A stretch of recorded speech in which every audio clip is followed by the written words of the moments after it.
السلام عليكم ورحمة الله وبركاته. أبطال محمد رمضان، رجالة تالتة إعدادي، رجالة الساينس. يلا بينا مع المحافظة التالتة، محافظة الإسكندرية.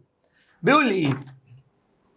رايت ساينتفك تيرم، طبعا دي امتحانات سنة 24. بيقول لي رايت ساينتفك تيرم فور each of the following chemical compound are fast in their reaction because they dissociate، بيتفككوا لأيونز. يبقى على طول الأيونيك كومباوند. أيونيك كومباوند. طب لو كان قال بطيئه او بتتكسر لموليكيولز يبقى كوفيلنت كومباوند. بيقول لي الهرمون اللي بيتحكم في سرعه النمو، خلاص كده اسمه جروث، ما هو من اسمه جروث هرمون، هرمون النمو. ايه اللي بعده؟ جروث ايه؟ هرمون. ايه اللي بعده؟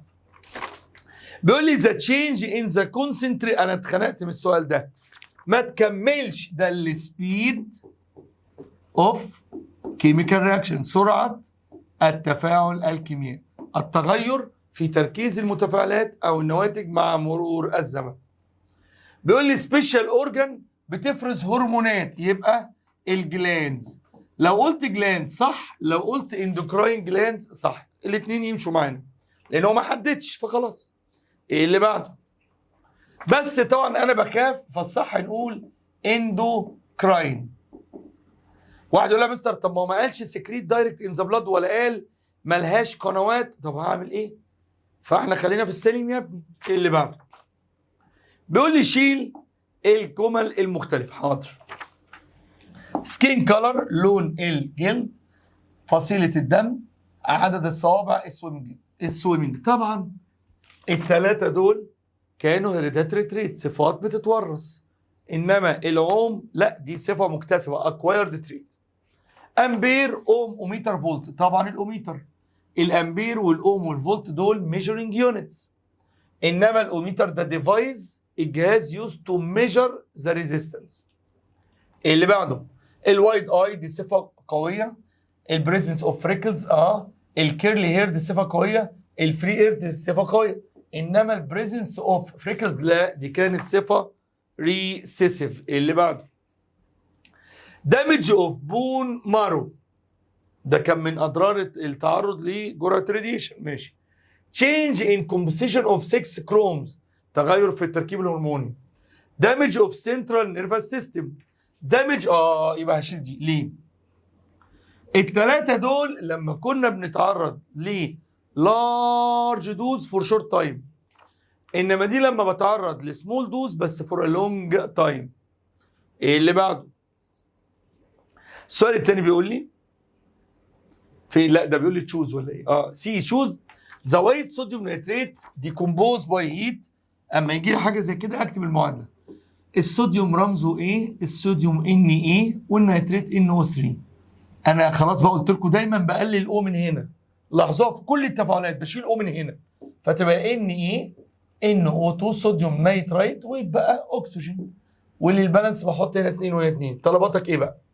قال لك بتتكسر ليه؟ صوديوم نيتريت، اللي هي الاجابه هتبقى ايه. ايه اللي بعده؟ بيقول لي حط صح وغلط. The direct current can be transported for short or long distance. غلط. الدايركت كارنت ضعيف، ما ينفعش يتنقل لمسافات كبيره. مين اللي كان ممكن يعمل كده؟ الالترنيت كارنت. بيقول لي السبيد اوف كيميكال رياكشن بتزيد لما التمبريتشر تفضل ثابته. غلط. هي تزيد لو التمبريتشر زادت، لكن لو التمبريتشر ثابته فالرياكشن يفضل ثابت. ايه اللي هيحصل يعني؟ بيقول لي the natural radioactive element are considered unstable due to its excess energy. صح. شوف، اي عنصر يقول لك unstable يبقى فيه طاقه زياده.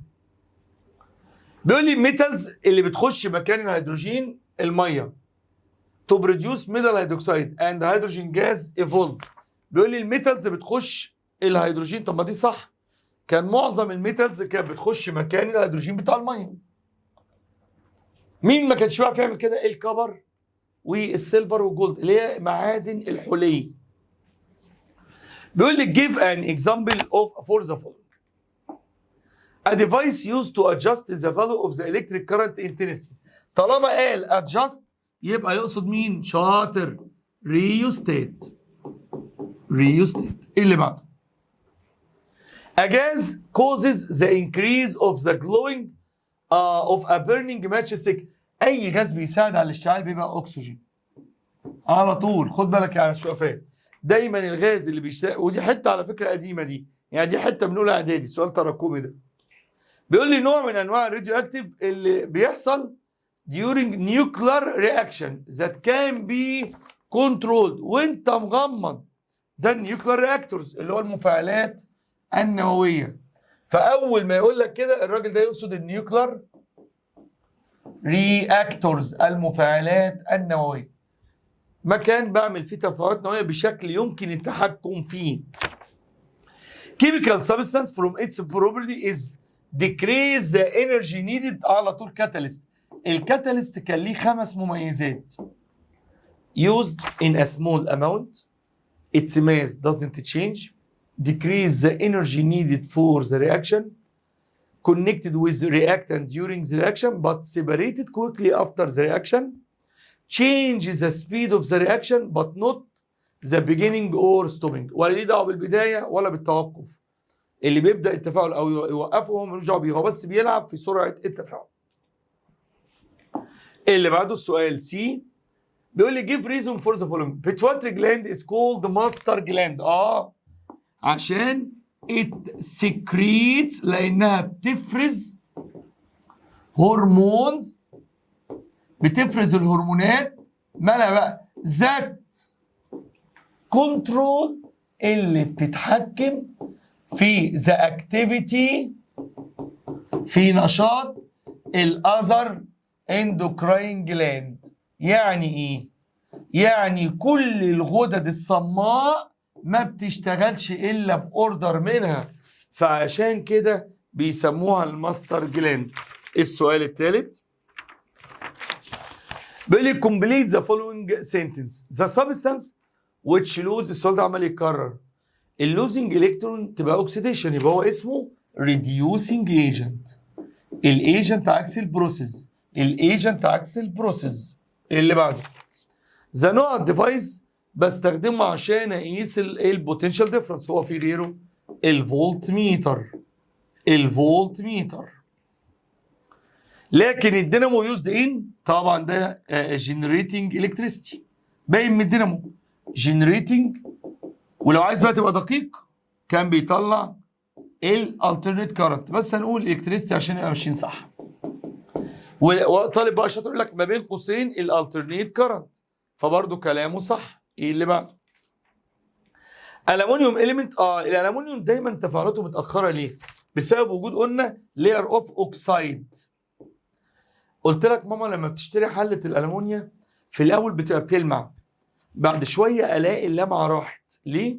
لان الالومنيا اتفاعلت مع الاكسجين وكونت طبقه باهته اسمها الومنيوم اوكسايد. فلما يجي الالومنيوم يتفاعل بناخد وقت على ما الطبقه دي بتروح، فبنقول due to the layer of oxide، او لو انت عايز تقول الصح هنقول layer of aluminium oxide. ايه اللي بعده؟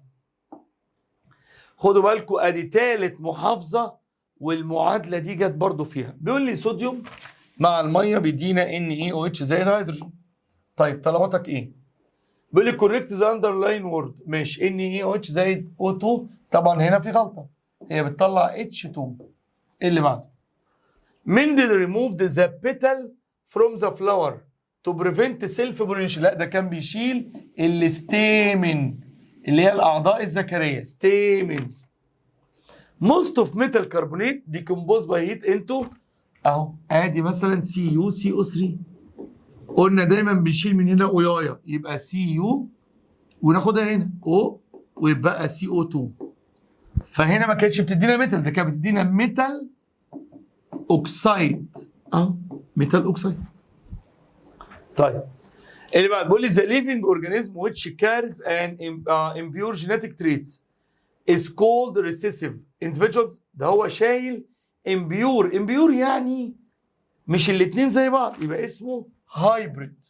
وبرضه ده بيتكرر كتير اهو، هايبريد يعني هجين او مخلط. ايه اللي بعده؟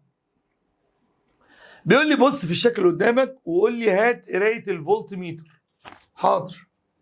اولا دول باراليل، محمد رمضان قال لما يكونوا باراليل ما بجيبش غير بطاريه واحده، فتبقى الاجابه 3 فولت. ليه؟ because they are parallel connection. طالما parallel connection بتبقى الالكتروموتيف فورس قرايه بطاريه واحده. اللي بعده السؤال الرابع والاخير.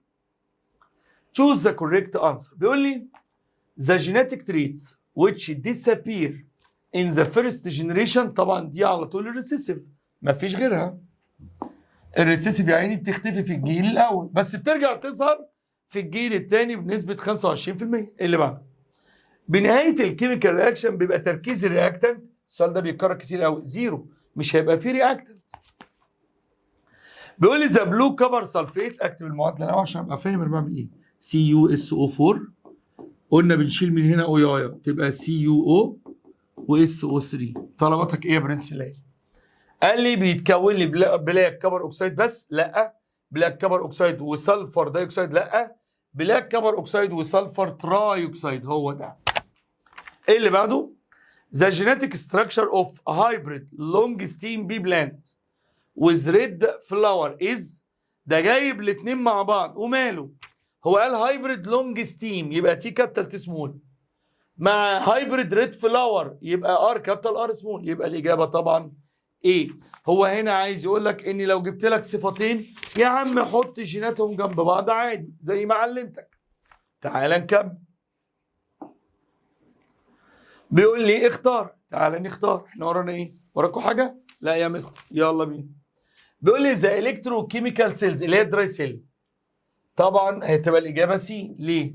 عشان دي بتغير من الكيميكال انرجي للالكتريك انرجي. اللي بعده نيوتراليزيشن بيجي كتير جدا، ذا رياكشن بتوين اسيد والكالاي وبتكون سولد ووتر، وقعدت اقول لكم في القاعه قولوا ورايا اسيد الكالاي وانتوا كنتوا بتقولوا سولد ووتر.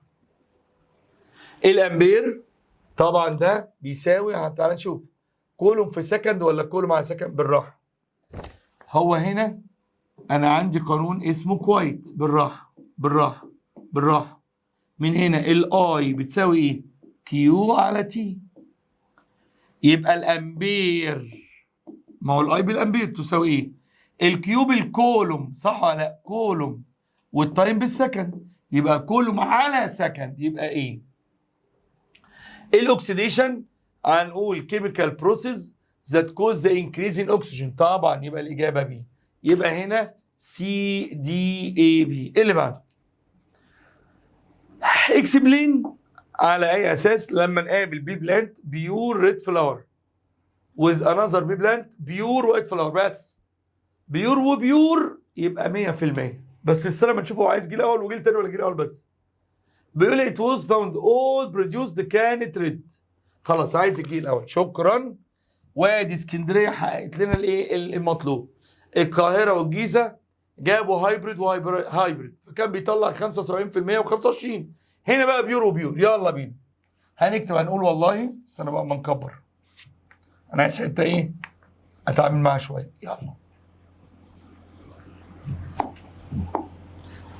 ايوه هو قال ريد فلاور بيور يبقى ار كابيتال ار كابيتال، والوايت فلاور ار سمول. واحد يقول لي ما نكتبهاش ليه يا مستر دبليو؟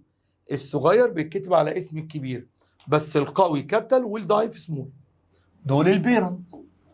يلا نفصل الجينز، فهيبقى ار كابيتال ار كابيتال ار سمول ار سمول، عشان كده بيسموه لو اوف سيجريجيشن.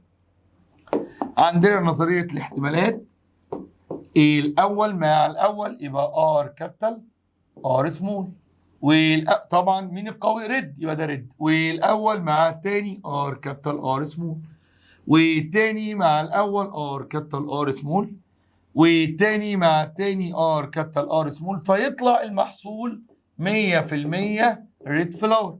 مش انا قلت لك انا كذاب؟ انا قلت لك ما بيجيلكش غير 3 حالات في الامتحان، يا بيور مع بيور اهو فبيطلع 100% صفه قويه، يا هايبريد مع هايبريد ودي قلناها في القاهره والجيزه فبيطلع 75% قوي و25% ضعيف، يا اما هايبريد مع بيور ريسيسيف لسه هتقابلنا برضه اكيد هتيجي في القليوبيه.